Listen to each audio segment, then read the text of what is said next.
Hello friends, this is Sangam Thodi. Welcome back to my channel Pharmacy Tree. Friends, in this video I am going to talk about Ribavirin 10 mg tablet. Yeah, tablet Ribavirin 10 mg. So friends, without wasting any more time, we should start the video.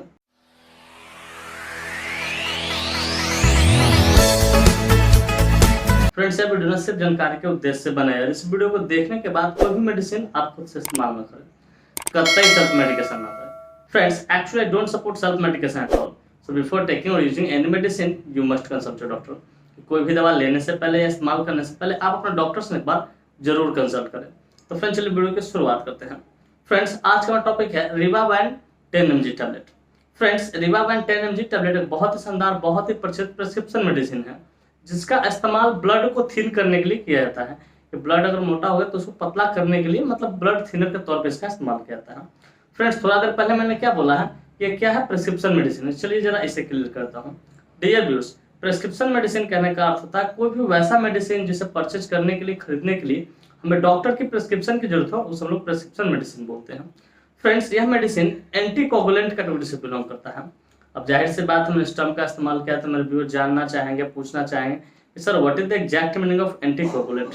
तो dear viewers, मैं कोशिश करूंगा कि सरल से सरल, simple से simple शब्दों में आपको समझाऊं ताकि आप अच्छी नॉलेज यहाँ से गेन कर सको और उसका यूटिलाइज कर सको। तो डियर व्यूअर्स, एंटीकोगुलेंट कहने का अर्थ होता है कोई भी वैसा मेडिसिन, चाहे वो टैबलेट फॉर्म में हो चाहे इंजेक्शन फॉर्म में हो, कि कोई भी वैसा मेडिसिन जो ब्लड क्लॉट को ठीक करने का काम करेगा, सही करने का काम करेगा, या जहाँ ब्लड क्लॉट है उसको पतला करके रिमूव करने का काम करेगा, वैसे सारे मेडिसिन को क्या बोलते हैं, एंटीकोगुलेंट कैटेगरी का मेडिसिन बोलते हैं।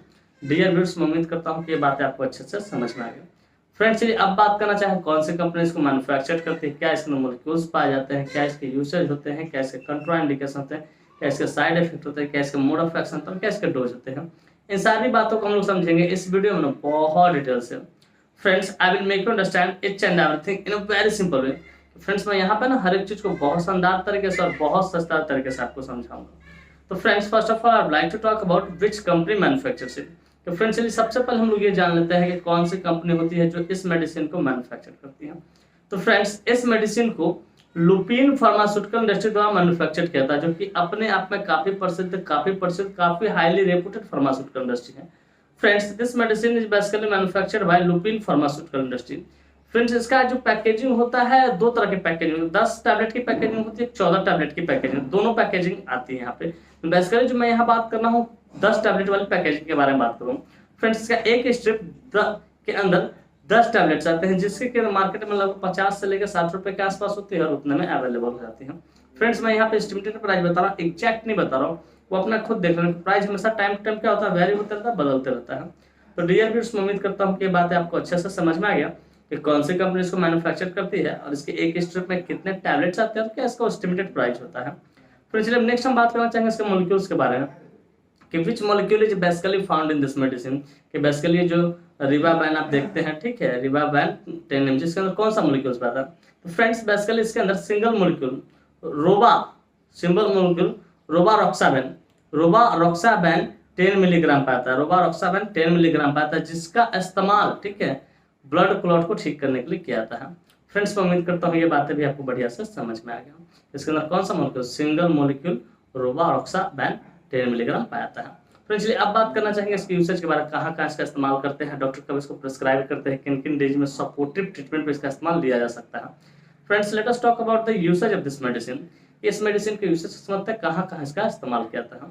तो फ्रेंड्स, नंबर 1 यूसेज है ट्रीटमेंट ऑफ ब्लड क्लॉट्स, कि आपके बॉडी में किसी भी पार्ट पे, ठीक है, अगर ब्लड का क्लॉटिंग हुआ हो, ठीक है, तो उसको सही करने के लिए डॉक्टर इसका इस्तेमाल करते हैं। फिर कहते हैं ट्रीटमेंट ऑफ स्ट्रोक। स्ट्रोक को दूसरे शब्दों में CVA बोलते हैं, सेरेब्रोवास्कुलर एक्सीडेंट बोलते हैं। मतलब बेसिकली एक ऐसा डिजीज है जिसमें ब्रेन डैमेज हो जाता है और ब्रेन की जो नसें होती है, ठीक है, उसमें जो ब्लड का जो सप्लाई होता है वो स्टॉप हो जाता है, क्योंकि कहीं ना कहीं वहां पर क्लॉटिंग जमा हो जाता है, ठीक है।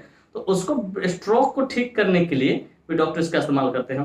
फिर ट्रीटमेंट ऑफ हार्ट अटैक, कि इसका इस्तेमाल हार्ट अटैक को भी ठीक करने के लिए किया जाता है। अगर हार्ट की जो पतली पतली जो नली होती है उसमें ब्लड का क्लॉट हो, ठीक है, तो उस परिस्थिति में हार्ट अटैक होने के चांस है, तो उसको भी ठीक करने डॉक्टर इसका इस्तेमाल करते हैं।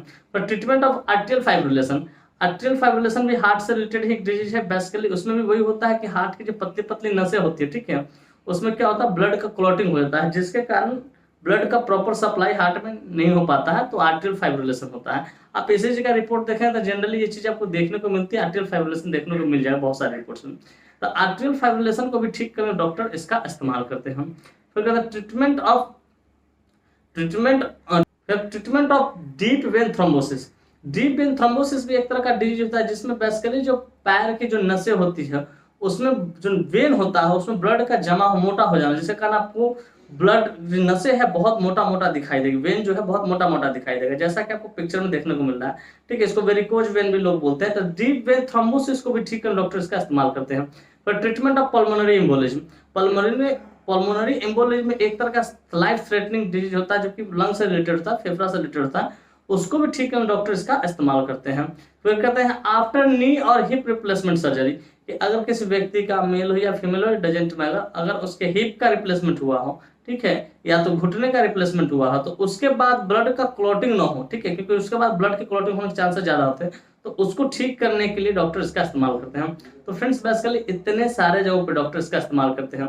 Treatment of blood clot, treatment of stroke, treatment of heart attack, treatment of arterial fibrillation, treatment of deep vein thrombosis, treatment of pulmonary embolism, ठीक है, और नी और हिप रिप्लेसमेंट के बाद, सर्जरी के बाद। तो फ्रेंड्स मैं उम्मीद करता हूँ यूसेज आपको बढ़िया सा समझ में आ गया। फ्रेंड्स चलिए अब बात करना चाहेंगे इससे कंट्राइंडिकेशन करें।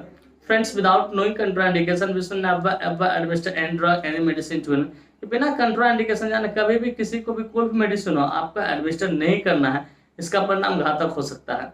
तो फ्रेंड्स नंबर 1 कंट्राइंडिकेशन है अल्कोहल। अगर किसी व्यक्ति ने अल्कोहल कंज्यूम कर रखा उसको आपको नहीं देना है। तो द प्रेग्नेंट लेडी के, अगर कोई लेडी प्रेग्नेंट है इन द फैमिली में माँ बनने वाली, उसको भी आपको नहीं देना है।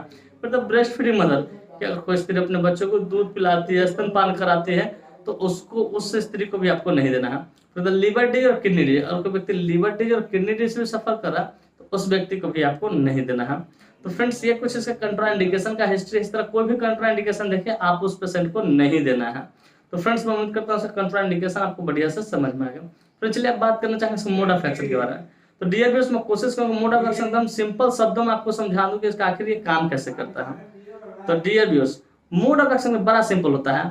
This medicine prevents the formulation of blood clots in the body. ये मेडिसिन क्या करता है, जैसे ही इसको लेते हैं तो ये रोकता है ब्लड का जो फॉर्मुलेशन होता है, क्लॉट होने का फॉर्मुलेशन, उसको रोकता है कहीं भी आपके बॉडी में और उसको ब्लड को क्लॉट नहीं होने देता है। तो डियर व्यूअर्स मैं उम्मीद करता हूँ उसको मोड ऑफ एक्शन आपको बढ़िया से समझ में आया।